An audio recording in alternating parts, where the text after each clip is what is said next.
नमस्कार विद्यार्थी मित्रांनो, धुमाळ कोचिंग क्लासेसच्या युट्यूब चॅनल मध्ये आपल्या सगळ्यांचं स्वागत आहे। आज आपण बघणार आहोत इयत्ता 10वीच्या इतिहासामधील राज्यशास्त्र या विषयाचे प्रकार नंबर 2 निवडणूक प्रक्रिया। आता नेमकी निवडणूक प्रक्रिया काय आहे, ती कशासाठी घेतली जाते आणि ती कोण राबवतो हे आपण या माध्यमातून शिकून घेणार आहोत। निवडणूक प्रक्रिया ही एक स्वायत्त संस्था आहे। मुळातच भारतामध्ये लोकशाहीला बळकटीकरण करण्यासाठी निवडणूक प्रक्रिया राबवली जाते आणि याच प्रक्रियेच्या माध्यमातून नवीन नवीन उमेदवारांना, नवीन नवीन लोकांना आणि नवीन नवीन विचारांच्या लोकांना या माध्यमातून प्रतिनिधित्व करण्याची संधी या देशामध्ये मिळाली जाते। आणि ही एक प्रक्रिया अशी आहे की ज्यातून अनेकांना नवीन संधी मिळून या देशाचा विकास वेगळ्या मार्गाने जात असतो। एक नव्या विचारांचे नवे उमेदवार, उमदे उमेदवार या प्रक्रियेच्या माध्यमातून आपण निवडून देत असतो आणि याच माध्यमाला कशा प्रकारे राबवलं जातं, हे माध्यम कशा प्रकारे काम करतं, हे कोण काम करतं, हेच या माध्यमातून आपल्याला समजून घ्यायचंय बाळांनो। तर आपण बघणार आहोत की निवडणूक प्रक्रिया नेमकी शांततेच्या मार्गाने चालण्यासाठी आणि ते पारदर्शकपणे राबवण्यासाठी भारतामध्ये लोकशाहीच्या माध्यमातून संविधानानुसार निवडणूक आयोगाची स्थापना करण्यात आलेली आहे आणि या निवडणूक आयोगाच्या माध्यमातूनच लोकांचं प्रतिनिधित्व करण्यासाठी एक संधी दिली जाते, ती निवडणुकीच्या माध्यमातून। आणि हीच प्रक्रिया आज आपण बघत आहोत। आता ही नेमकी संधी कोणाला दिली जाते, तर प्रामाणिक असलेल्या माणसांना, विश्वासू असलेल्या माणसांना, विकासाचं ध्येय ज्या माणसांकडे आहे, देशाला एका वेगळ्या उंचीपर्यंत नेण्याचं विजन ज्या माणसांकडे आहे, की जो काहीतरी करू पाहतो, अशा लोकांना लोकशाहीच्या माध्यमातून मतदार राजा हा निवडणूक मध्ये निवडून देत त्याला आपल्या देशाचं प्रतिनिधित्व करण्यासाठी एक संधी देत असतो। आणि ही संधी तो मिळवण्यासाठी निवडणुकीची प्रक्रिया ही मुळात राबवली जाते आणि तिलाच आपण आज समजून घेत आहोत। चला तर बाळांनो, आज आपण निवडणूक प्रक्रिया बघणार आहोत, कशा पद्धतीने ती कोण राबवतं आणि कोण घेतं। सगळ्यात पहिले तर निवडणूक प्रक्रियेमध्ये जे प्रतिनिधी आपल्याला निवडून द्यायचे, ते प्रतिनिधी म्हणजे नेमके कोण असतात आणि प्रतिनिधित्व करणं म्हणजे नेमकं काय, तर आपण ते बघूया। प्रतिनिधी म्हणजे कोण, की आता मला एक सांगा, आपल्या देशाची लोकसंख्या 135 कोटीच्या सुमारास गेलेली आहे आणि या सगळ्या 135 कोटीचे प्रत्येकाचे मत वेगवेगळे, प्रत्येकाच्या मागण्या वेगवेगळ्या आहे, प्रत्येक राज्याच्या, प्रत्येक भौगोलिक स्थितीच्या, प्रत्येक ठिकाणच्या लोकांच्या मागण्या वेगवेगळ्या असतात। ते प्रत्येक ठिकाणी विकासाचे मुद्दे वेगवेगळे असतात आणि हे विकासाचे मुद्दे घेऊन प्रत्येक जण, प्रत्येक देशातला नागरिक हा देशाच्या संसदेमध्ये जाईल का, तर बिलकुल जाणार नाही। असे जर सर्व 135 कोटीच्या कोटी तिथं गेले तर कोणाचं ऐकणार आहे प्रशासन तरी।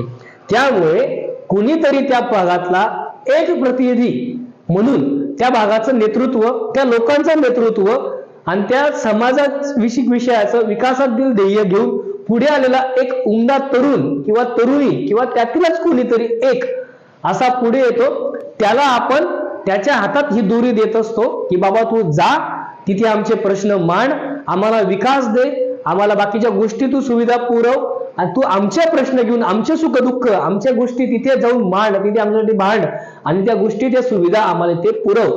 आणि त्या लोकांना आपण निवडून देत असतो, त्यालाच प्रतिनिधित्व असं म्हणत असतात। कळतं विद्यार्थी मित्रांनो, प्रतिनिधित्व म्हणजे नेमकं काय आणि निवडून देण्याचं काम कोण करत असतं, मग तर निवडणूक आयोग करत असते। आणि या निवडणूक आयोगाला आपण आज समजून घेणार की राज्यकारभार नेमका कसा चालत असतो।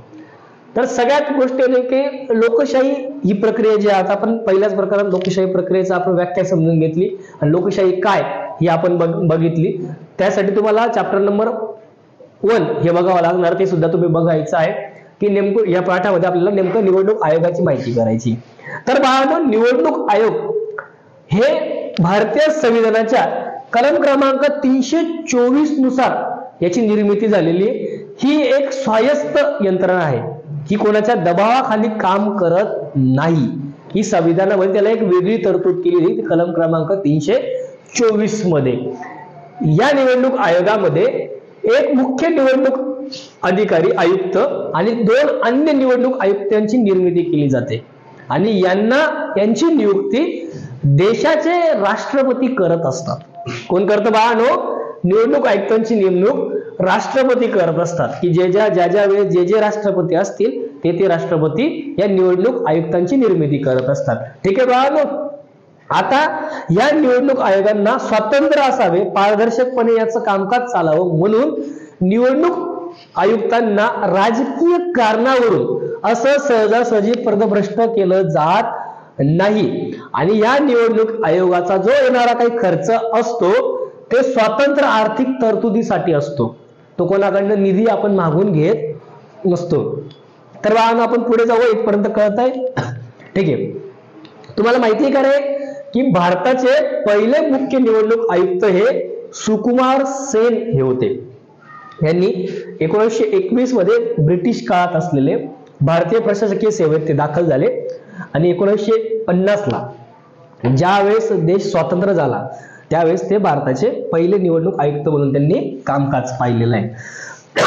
त्यांनी अत्यंत चांगल्या पद्धतीने हे कामकाज बघितलं आहे. ठीक आहे बाळांनो, आपण पुढे जाऊया. आता निवडणूक आयोगाची काम कोणती कोणती? तर सगळ्यात पहिले निवडणूक आयोगाचं काम आहे मतदार याद्या तयार करणं. आपल्या भारतामध्ये वयवर्ष 18 पूर्ण झालेल्या प्रत्येक नागरिकाला मतदानाचा, आपला प्रतिनिधी निवडून देण्याचा अधिकार भारतीय संविधानाने दिलेला आहे. त्यानुसार एखादा व्यक्ती 18 वर्ष पूर्ण झाला की निवडणूक आयोगाला कसं कळेल बरं की हा व्यक्ती 18 वर्ष पूर्ण झालेला आहे? तर तो पूर्ण झाल्यानंतर त्याचा आधार कार्ड किंवा काही कागदपत्र घेऊन त्याचं वयाची अट पूर्ण केल्यानंतर त्याला त्या मतदान यादीमध्ये समाविष्ट केलं जातं आणि त्याला मतदानाचा अधिकार आपण देत असतो. किंवा समजा एखादा व्यक्ती मेला, आता तो मतदान करू शकतो का? तर बिलकुल करू शकत नाही. मग त्याचं नाव वगळणं, एखादा व्यक्ती 18 वर्षात झाला त्याचं नाव त्या यादीत समाविष्ट करून घेणं, हे सुद्धा काम, मतदान यादी तयार करण्याचं काम सुद्धा निवडणूक आयोगात करत असतं. ठीक आहे बाळांनो, मतदाराला ओळखपत्र देण्याचा सर्वस्वी अधिकार निवडणूक आयोगाला आहे. ओके, आपण पुढे जाऊया. निवडणुकांचे वेळापत्रक कार्यक्रम. बघा, आपल्याकडं दर 5 वर्षांतर निवडणुका होत असतात. एखाद्या राज्यामध्ये कधी, केव्हा आणि कुठे निवडणूक घ्यायची हा सर्वस्वी अधिकार हा निवडणूक आयोगाला असतो. त्याशिवाय निवडणूक आयोग ठरवतं की कुठे मतदान घ्यायचं किंवा कुठे मतदानाच्या जागा निश्चित करायच्या. पुढचे बाळांनो, उमेदवारांच्या अर्जाची छाननी. बघा, आता मतदानाच्या याद्या तयार झालेल्या आहेत, मतदानाची जागा सुद्धा निवडणूक आयोगाने निश्चित केली आहे. आता निवडणूक प्रक्रियेची खरी सुरुवात झाली. त्यासाठी सगळ्यात पहिले ज्या ज्या राज्यामध्ये किंवा ज्या ज्या प्रभागातून, ज्या ज्या भागातून जी लोक प्रतिनिधित्व करण्यासाठी इच्छुक असतात त्या लोकांची एक अर्ज निवडणूक आयोग स्वतःकडे घेत असतो. मग हिच्यामध्ये काही राजकीय पक्ष असतात, काही उमेदवार जे असतात की जे कुठलाही कोणाचाही पाठिंबा न घेता आपला स्वतंत्र निवडणूक लढवू इच्छितात, अशा सगळ्यांची उमेदवारांची अर्जाची छाननी ते करत असतात. मग त्या छाननीमध्ये विविध गोष्टी तपासल्या जात असतात. ठीक आहे बाळांनो, आपण पुढे जाऊया. मग याच्यामध्ये एखाद्या उमेदवार लढवू शकतो आहे पण त्याचे 18 वर्ष पूर्ण झाले आहेत का, किंवा निवडणूक आयोगाने ठरवलेल्या अटी आणि नियम तो पूर्ण करतो आहे का, अशाच उमेदवाराला निवडणूक प्रक्रियेमध्ये निवडणूक लढविण्याचा अधिकार निवडणूक आयोग देत असतं. ठीक आहे, परवानगी देत असतं. आता आपण पुढे राजकीय पक्षांना मान्यता. बघा बाळांनो, अनेक राजकीय पक्ष दिवसेंदिवस तयार होत असतात. आता आपण भारतामध्ये अनेक राजकीय पक्ष माहिती आहेत तुम्हाला, पण हे राजकीय पक्ष 2-3 जणांनी एकत्र आले आम्ही राजकीय पक्ष तयार केला असं म्हणता येईल का? तर बिलकुल नाही. यासाठी त्या राजकीय पक्षांना निवडणूक आयोगाची परमिशन घ्यावी लागते आणि निवडणूक आयोग या राजकीय पक्षांना मान्यता देतो, अन्यथा राजकीय पक्ष म्हणवून घेता येत नाही. ओके बाळांनो, पुढे जाऊया आपण. आणि हेच निवडणूक आयोग ह्या राजकीय पक्षांना निवडणुकीचं किंवा राजकीय पक्षांना चिन्ह सुद्धा देत असतं. आता निवडणुकी संदर्भात वाद झाले, समजा निवडणूक झाली आणि काहीतरी वाद झाले, काहीतरी मतभेद होत असतात, काहीतरी वाद होत असतात, हा तंटा सोडवण्याचं काम सुद्धा निवडणूक आयोगच करत असतं. ठीक आहे बाळांनो, आपण पुढे जाऊया. किंवा एखाद्या उमेदवाराने काही खोटी कागदपत्र सादर केली किंवा काही वाद झाला, अशा उमेदवाराला निवडणूक आयोग अपात्र सुद्धा घोषित करू शकतं. हा सर्वस्वी अधिकार निवडणूक आयोगाला आहे. ठीक आहे बाळांनो, आपण पुढे जाऊया. किंवा एखाद्या ठिकाणी कोणी निवडून आल्यानंतर तो व्यक्ती वारला किंवा त्या ठिकाणी वाद झाला किंवा अन्य कुठल्या कारणाने ती निवडणूक प्रक्रिया रद्द करावी लागली, तर पुन्हा निवडणूक घ्यायची की नाही घ्यायची हा सुद्धा सर्वस्वी अधिकार निवडणूक आयोगाला असतो. ठीक आहे, आपण पुढे जाऊया बाळांनो. आता मतदारसंघाची पुनर्रचना बघा. आपल्या भारताच्या लोकसभेमध्ये एकूण सदस्यांची संख्या 543 इतकी आहे. म्हणजे सभासद प्रत्येक आपल्या भागातून निवडून येत असतात आणि या एका मतदारसंघाचं तो सभासद प्रतिनिधित्व करत असतो. आणि या लोकसभेमध्ये 543 मतदारसंघ इतके निवडणूक आयोगाने निर्माण केलेले आहे. आणि हे निर्माण करण्याचं काम परिसीमन समितीने केलेलं आहे. कोणी केलंय बाळांनो?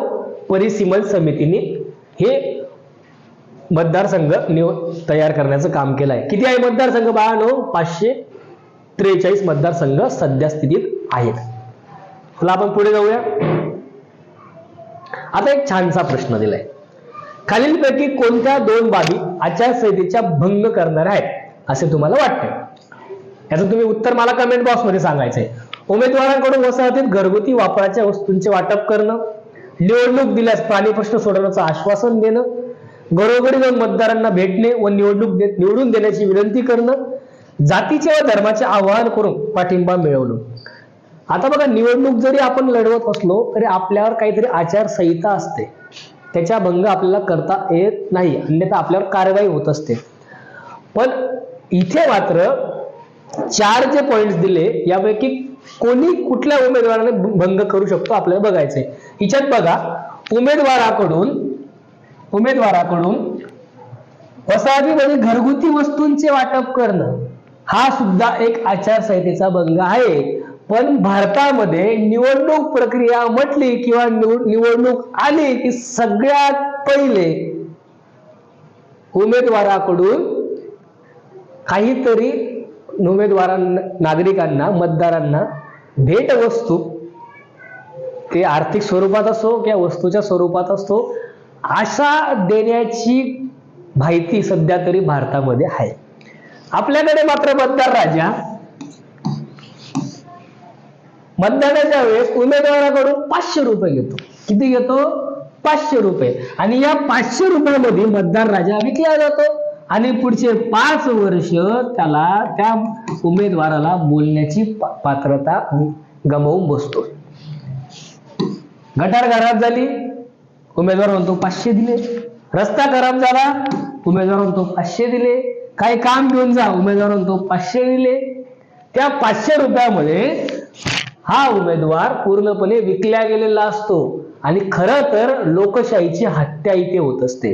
कारण पात्रता नसलेला उमेदवारच किंवा चुकीच्या मार्गाने निवडून येण्यासाठी अनेक उमेदवार, सगळेच नाही, अनेक उमेदवार अशा प्रक्रियेचा उपयोग करत असतात. लोकांना आमिष दाखवत असतात. हिच्यामध्ये सर्वस्वी चूक कोणाची असेल तर सर्वस्वी चूक उमेदवाराचीच आहे असं म्हणता येणार नाही. तितकी चूक ते पैसे घेणाऱ्या मतदाराची सुद्धा आहे. मतदारांना राजा म्हटलं जातं, पण या ठिकाणी अनेक ठिकाणी मतदार विकले जातात. 500 रुपयामध्ये विकले जातात. 500 रुपये घेऊन मतदान देतात आणि चुकीची लोक निवडून देतात. आणि त्याचमुळे या देशाचा विकास खऱ्या अर्थाने थांबलेला आहे. त्यामुळे मतदारांनी सुद्धा 500 रुपये विकत न घेता खणखरपणे जो नेतृत्व करू शकेल योग्य अशा उमेदवाराला निवडून दिलं पाहिजे. घरगुती वापराच्या भांड्यांसाठी एखाद्याला निवडून दिलं योग्य नाही. याच्यासाठी तुमच्या पुढच्या पिढ्या सुद्धा तुम्ही बर्बाद करत आहात. कारण की योग्य माणूस जर निवडून दिला तर तो देशाचा विकास करेल. देशाचा विकास झाला तर अनेकांना नोकरीच्या संध्या मिळतील किंवा अनेक ठिकाणी वेगवेगळ्या गोष्टी त्याला उपलब्ध होतील. आणि तुमच्याच जे लेकरं आज शिकत आहेत, मोठे होत आहेत, त्यांना पोटापाण्याचा प्रश्न मिटेल, त्यांना नोकऱ्या मिळतील, त्यांना योग्य ते साधन मिळेल. पण तुम्ही काही लोकांनी 500 रुपये किंवा 1000 रुपये किंवा अन्य कुठल्या गोष्टी विकत घेतल्यामुळे तुमच्या भविष्यातील, तुमच्या नव्या पिढीचं, तुमच्या लेकरांचं भविष्य अंधारात जात आहे हे सुद्धा तुम्हाला समजलं पाहिजे. त्यामुळे अशा कुठल्याच गोष्टी मतदार राजाने करायचं नाही, अशी सुद्धा विनंती मी या माध्यमातून करत आहे.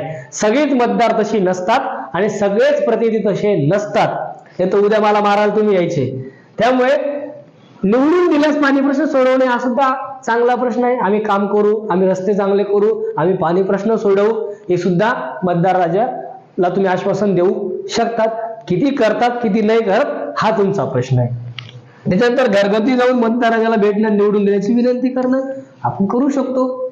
मला निवडून द्या, मी माझं क्वालिफिकेशन सांगतो, मी काय करू शकतो, मी भविष्यात तुमच्यासाठी काय करणार आहे मी सांगू शकतो. जाती व धर्माचे आवाहन करून पाठिंबा मिळवणे हे चुकीचं आहे.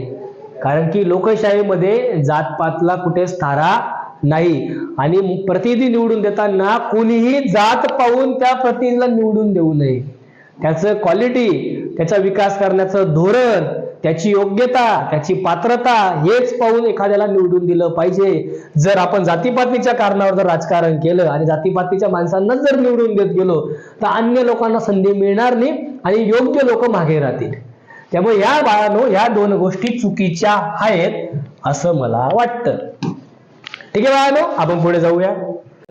हे बघा बाळांनो, ज्यावेळेस आपला भारत स्वतंत्र झाला आणि भारतामध्ये सर्वात पहिले निवडणुका झाल्या त्यावेळेस हिमाचल प्रदेश या राज्यामध्ये 25 ऑक्टोबर 1951 ला, किती 25 ऑक्टोबर 1951 ला श्याम शरण नेगी ह्या भारतीय माणसाने पहिल्यांदा आपला मतदानाचा हक्क बजावला आणि देशामध्ये आणि राज्यसभेमध्ये आपले प्रतिनिधी पाठवले. बघा हे आजोबा बघा, यांनी सुद्धा मतदानाचा हक्क बजावला आणि आपल्याकडं 20 वर्षाचा चोंग्या मतदानाच्या दिवशी गोधडीत झोपलेला असतो आणि दुसऱ्या दिवशी म्हणतो आपल्या भारतामध्ये लय चुकीचे लोक निवडून गेले ना, तू मतदान केलं नाही तर लोक निवडून कसे जाणार आहे, चुकीचेच जाणार आहे. त्यामुळे आपल्या प्रत्येकाने मतदान बजावलंच पाहिजे, तो आपला हक्क आहे. 18 वर्षावरील प्रत्येकाने मतदार यादीमध्ये आपलं नाव नोंदणी केली गेली पाहिजे. मतदानाच्या दिवशी हॉलिडे साजरा न करता, इकडे तिकडे रस्त्यावर गाडी घेऊन न फिरता मतदान केलं गेलं पाहिजे. त्याच वेळेस योग्य लोकांना निवडून दिलं गेलं पाहिजे, तरच या देशाचा विकास होईल. नाहीतर फक्त पारावरच्या गप्पाच या भारतामध्ये राहतील, अन्यथा कुठलाही विकास या देशामध्ये घडून येणार नाही. त्यामुळे सर्वांनी मतदान करा, मतदानाचा हक्क बजावा. बाकीचा आपण भाग क्रमांक 2 मध्ये बघूया. धन्यवाद.